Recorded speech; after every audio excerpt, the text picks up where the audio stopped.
Assalamualaikum warahmatullahi wabarakatuh. Salam, Om Swastiastu, Namo Buddhaya, salam kebajikan. Sebelumnya perkenalkan, nama saya Sahrul Adit Ashari, NIM 8111419031. Jadi di sini saya akan menjelaskan mengenai salah satu materi dari hukum internasional, yaitu tentang pertanggungjawaban negara. Bahwasanya pertanggungjawaban negara itu timbul karena adanya tindakan-tindakan yang secara internasional tidak sah. Misalnya, tindakan yang diambil oleh suatu negara itu menyebabkan kerugian terhadap negara lain, atau tindakan yang berupa penghinaan yang menyerang martabat atau kewibawaan suatu negara, dan lain sebagainya. Sehingga ketika terjadi suatu tindakan yang menyebabkan kerugian tersebut, maka negara yang dirugikan itu berhak mendapatkan ganti rugi atau pemulihan atas kerugian yang ditimbulkan. Tanggung jawab negara atau state responsibility berdasarkan pendapat dari Sugeng Istanto adalah kewajiban untuk memberikan jawaban yang merupakan perhitungan atas semua hal yang terjadi, dan kewajiban untuk memberikan pemulihan atas kerugian yang mungkin ditimbulkannya. Selanjutnya, menurut Shaw terdapat faktor-faktor atau karakteristik penting lahirnya tanggung jawab negara, yaitu yang pertama, adanya suatu kewajiban hukum internasional yang berlaku antara dua negara tertentu. Yang kedua, adanya suatu tindakan atau kelalaian yang melanggar hukum internasional. Dan yang ketiga, adanya suatu kerusakan atau kerugian sebagai akibat dari adanya tindakan atau kelalaian yang melanggar hukum. Dalam kaitannya dengan prinsip pertanggungjawaban dalam hukum internasional, maka negara ditempatkan sebagai subjek utamanya. Namun saat ini telah terdapat adanya subjek lain yang dapat dimintai pertanggungjawaban di tingkat internasional, yaitu individu. Puncak dari pertanggungjawaban internasional bagi individu itu terjadi ketika pembentukan peradilan internasional pasca Perang Dunia Kedua.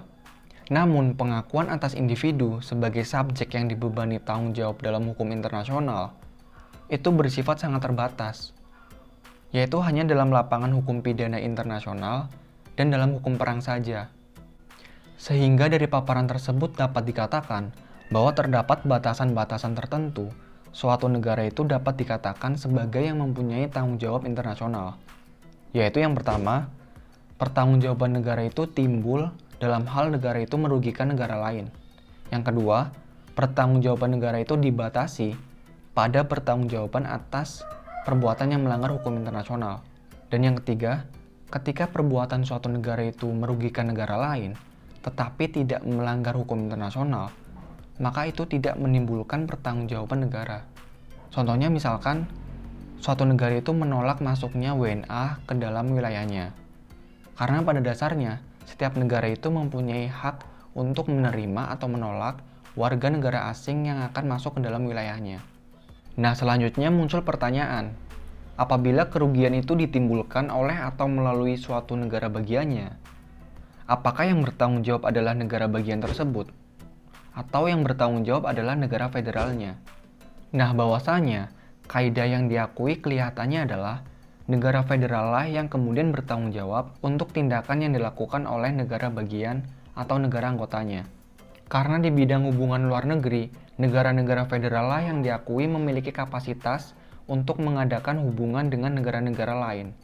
Ketika suatu negara itu melakukan pelanggaran dan merugikan negara lain, maka negara tersebut wajib bertanggung jawab dengan cara melakukan pemulihan. Pemulihan atas pelanggaran tersebut dapat berupa satisfaction atau pecuniary reparation. Nah, untuk satisfaction, itu merupakan pemulihan atas perbuatan yang melanggar kehormatan negara. Satisfaction itu dilakukan melalui perundingan diplomatik dan cukup diwujudkan dengan cara permohonan maaf secara resmi atau jaminan tidak akan terulangnya perbuatan itu. Sedangkan jika pecuniary reparation itu merupakan pemulihan atas perbuatan yang menimbulkan kerugian secara material. Caranya dapat dilakukan dengan jalur litigasi maupun non-litigasi. Selanjutnya kita akan membahas mengenai teori kesalahan. Teori kesalahan adalah suatu doktrin hukum internasional mengenai perlu atau tidaknya unsur kesalahan dalam melahirkan tanggung jawab negara. Yaitu terdapat dua teori. Teori yang pertama adalah teori resiko atau risk theory, yaitu menentukan bahwa setiap negara mutlak bertanggung jawab atas setiap kegiatannya yang menimbulkan akibat yang sangat membahayakan, walaupun kegiatannya tersebut mempunyai legalitas hukum. Teori risiko ini kemudian melahirkan prinsip tanggung jawab yang objektif atau objective responsibility. Kemudian yang kedua adalah teori kesalahan atau fault theory, yaitu menyatakan bahwa tanggung jawab negara muncul pada saat perbuatan yang dilakukan oleh suatu negara, baik itu kesengajaan maupun kelalaian, itu dapat dibuktikan mengandung unsur kesalahan. Dan teori ini kemudian melahirkan prinsip tanggung jawab negara yang subjektif atau subjective responsibility. Selanjutnya kita akan membahas mengenai macam-macam dari pertanggungjawaban negara, yaitu yang pertama adalah tanggung jawab terhadap perbuatan melawan hukum atau delictual liability.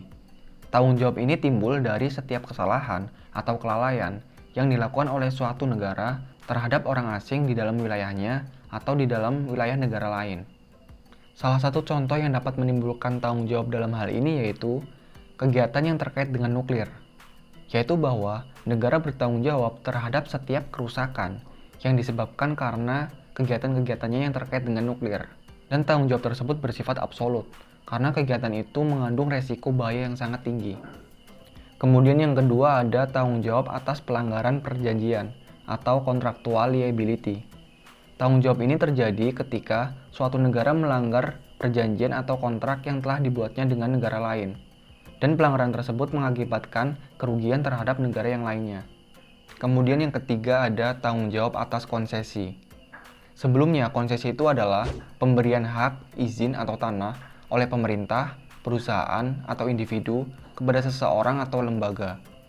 Perjanjian konsensi antara negara dengan warga negara atau korporasi asing itu dikenal dengan adanya klausula Calvo, yaitu yang menetapkan bahwa penerima konsensi melepaskan perlindungan pemerintahannya dalam sengketa yang timbul dari perjanjian tersebut, dan sengketa itu harus diajukan ke Peradilan Nasional negara pemberi konsensi dan harus tunduk pada hukum nasional negara tersebut. Kemudian yang keempat ada tanggung jawab atas ekspropriasi. Tanggung jawab ini merupakan pencabutan hak milik perorangan untuk kepentingan umum yang disertai dengan ganti rugi. Ekspropriasi merupakan suatu tindakan pengambilan atas aset milik orang lain dengan membayar kompensasi atas kerugian yang ditimbulkan. Selanjutnya yang kelima ada tanggung jawab atas utang negara, yaitu bahwa suatu negara yang tidak membayar utang-utang luar negerinya, berarti negara tersebut tidak memenuhi kewajiban kontrak atau perjanjian utang. Jadi, suatu negara yang tidak memenuhi hutangnya tersebut, maka secara otomatis negara itu mempunyai kewajiban atau pertanggungjawaban untuk membayar utang atau kerugian tersebut. Kemudian yang keenam atau yang terakhir, yaitu ada tanggung jawab atas kejahatan internasional. Secara singkatnya bahwa kejahatan internasional itu merupakan perbuatan yang melanggar hukum internasional, sehingga dari hal tersebut, maka menimbulkan suatu kewajiban pertanggungjawaban. Dari pemaparan mengenai penyebab lahirnya tanggung jawab negara, di sisi lain juga terdapat beberapa pengecualian mengenai tanggung jawab negara. Yaitu yang pertama, adanya persetujuan dari negara yang dirugikan atau consent. Yang kedua, adanya tindakan yang mempertahankan diri atau self-defense. Yang ketiga, adanya keadaan yang memaksa atau force majeure. Yang keempat, adanya keadaan yang berbahaya atau distress. Dan yang kelima atau yang terakhir, itu tindakan yang merupakan satu-satunya cara atau jalan atau necessity. Namun dalam hal tertentu, keadaan darurat itu tidak dapat digunakan sebagai alasan pemaaf, yaitu apabila yang pertama, timbul dari norma hukum internasional umum yang tidak dapat diubah. Yang kedua, terdapat traktat yang tidak memaafkan force majeure. Kemudian yang terakhir, negara yang bersangkutan itu turut berperan dalam menciptakan suatu keadaan darurat itu. Kemudian dalam pembahasan yang terakhir, saya akan memaparkan secara ringkas mengenai contoh kasus bentuk pertanggungjawaban negara. Dalam kasus ini yaitu mengenai kasus tragedi jatuhnya pesawat Malaysia Airlines MH17. Dan dalam hal ini, Ukraina bertanggung jawab atas tragedi tersebut. Kronologi singkatnya bahwa pesawat MH17 ini jatuh di Ukraina Timur pada tanggal 14 Juli 2014 ketika melakukan penerbangan dari Amsterdam ke Kuala Lumpur, Malaysia. MH17 diduga jatuh karena ditembak dengan rudal oleh kelompok separatis pro-Rusia saat melewati daerah perbatasan Ukraina-Rusia yang merupakan daerah rawan konflik. Berdasarkan pasal 1 Konvensi Chicago 1944 tentang penerbangan sipil internasional, menyatakan bahwa setiap negara yang berdaulat mempunyai kedaulatan secara utuh dan penuh atas ruang udara di atasnya. Ukraina dalam hal ini telah melakukan tindakan kelalaian terhadap kedaulatan ruang udara yang di atas wilayah kedaulatannya, yang dilalui oleh pesawat MH17, yaitu Ukraina tidak melakukan komunikasi dan koordinasi terkait penetapan zona larang terbang kepada ICAO atau International Civil Aviation Organization dan kepada International Air Transport Association. Sehingga atas kelalaian dari Ukraina tersebut, maka Ukraina telah melanggar pasal 9 Konvensi Chicago 1944 tentang penerbangan sipil internasional mengenai zona larang terbang.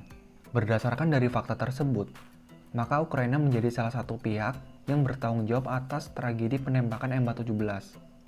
Bentuk pertanggungjawaban dari Ukraina yaitu memberikan ganti rugi kepada maskapai penerbangan, yaitu dalam hal membantu dalam pencarian jatuhnya pesawat MH17 dan segala keperluan yang dibutuhkan dalam melakukan pencarian dan penyelidikan jatuhnya pesawat MH17.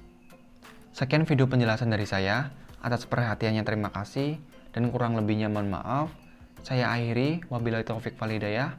Wassalamualaikum warahmatullahi wabarakatuh.